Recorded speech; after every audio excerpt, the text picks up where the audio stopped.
Bonjour et bienvenue dans ce podcast consacré aux conflits rencontrés par les enseignants et la hiérarchie. Alors, on va commencer ce podcast tout simplement en se posant une question. Quels problèmes peuvent être rencontrés par les enseignants? Et vous allez voir qu'il y en a beaucoup. Le professeur des écoles peut être confronté à plusieurs conflits. Le conflit principal, que l'on ne va pas évoquer ici car on y consacrera une vidéo exclusive ou un podcast exclusif, sera celui du conflit avec un élève. Mais ce type de conflit peut être d'ailleurs à l'origine de plusieurs autres problèmes. Alors le premier conflit auquel vous pouvez être confronté en tant que professeur des écoles est celui avec un parent d'élève. Cela peut être lié à vos méthodes d'enseignement, mais en général, c'est très souvent le résultat d'un problème rencontré avec un élève. Cet élève peut avoir un souci de comportement au sein de votre classe, ou alors, et c'est très fréquent, un conflit avec un autre élève ou plusieurs autres élèves de l'établissement scolaire. Un autre conflit qui peut être rencontré par le professeur des écoles est celui avec un collègue, directeur inclus, et là les raisons peuvent être tout à fait différentes selon les personnes et les écoles. Elles peuvent être liées à des relations purement humaines ou à des gestes professionnels. Enfin, l'un des conflits qui peut être rencontré en tant qu'enseignant est celui lié à la sécurité d'un élève, notamment les accidents. Et c'est ici tout à fait normal. Si en tant que parent, vous apprenez que votre enfant a été victime d'un accident, vous serez évidemment bouleversé et vous voudrez avoir des réponses sur les raisons de cet accident. Et cela peut créer des conflits et il faut essayer d'y répondre du mieux possible. Et vous allez voir que c'est assez loin d'être évident. Alors, quelle est, en tout premier lieu, la réponse de votre hiérarchie lorsque vous rencontrez un conflit? Tout dépend du problème invoqué. Pour l'un des plus importants évoqués précédemment, c'est-à-dire l'accident d'un élève, votre hiérarchie, en la personne de l'IEN, vérifiera en tout premier lieu si votre responsabilité est engagée. Par exemple, supposons que vous ayez mis un élève à l'écart de votre groupe classe, dans le couloir, et qu'il lui arrive un accident. Vous serez responsable.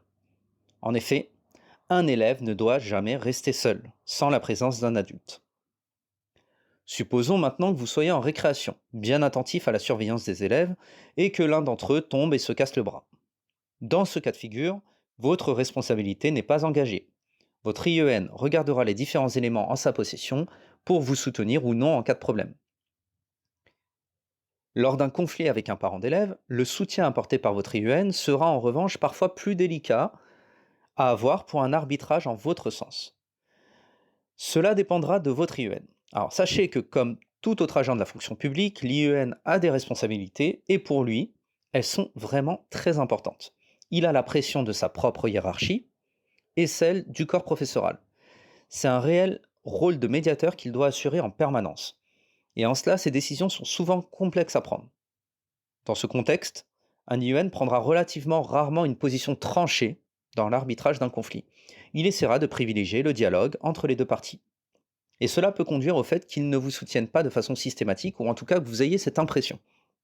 Alors certes, ces propos n'ont rien de scientifique, d'accord? Ils sont le fruit d'expériences vécues ou décrites par des collègues, mais ils révèlent toutefois une forme de réalité. Et peut-être que vous avez déjà vécu cette forme de réalité. Lors d'un conflit avec un collègue, une discussion peut avoir lieu dans le cadre de l'école. Si une solution n'est pas trouvée, c'est à l'IEN de prendre la responsabilité d'un arbitrage. Alors bien évidemment, l'IEN entendra les parties concernées en les recevant sur rendez-vous et entendra les arguments de chacun avant d'arbitrer. C'est en tout cas ce qu'il est censé faire. Malgré tout, en cas de réel problème, le fait est qu'un IEN prendra relativement rarement des sanctions importantes à l'encontre d'un des professeurs des écoles de sa circonscription, surtout s'il n'est pas débutant.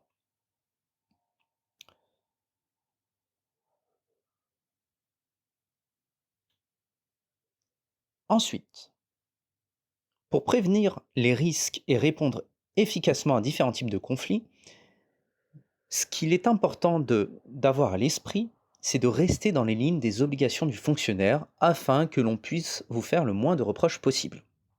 En effet, en tant que fonctionnaire, vous avez des obligations spécifiques et elles sont de différentes natures. Il s'agit en premier lieu de l'obligation d'obéissance hiérarchique. Vous devez, en tant que professeur des écoles, obéir aux ordres de votre IEN, l'inspecteur de l'éducation nationale, et vous avez également l'obligation d'assurer vos fonctions. Vous devez donc prendre en charge votre poste et vous avez une obligation d'assiduité et de ponctualité. En tant que professeur des écoles, vous avez une obligation de neutralité. Vous ne devez donc, dans vos propos, jamais tenir compte d'aucune particularité relative au sexe, à l'âge, à la religion ou à l'opinion politique lorsque vous vous adressez à un élève ou à un parent d'élève. Vous ne devez également pas manifester vos propres opinions. Enfin, vous avez une obligation de discrétion professionnelle et de secret professionnel. Vous ne pouvez pas divulguer des documents internes à votre établissement scolaire ou vous livrer à des attaques ou des injures contre vos supérieurs hiérarchiques ou vos collègues. Et voilà, c'est la fin de ce podcast. J'espère que le contenu vous a plu. Si c'est le cas, n'hésitez pas à partager, à commenter et à liker. Et quant à moi, je vous retrouve très bientôt pour un prochain podcast.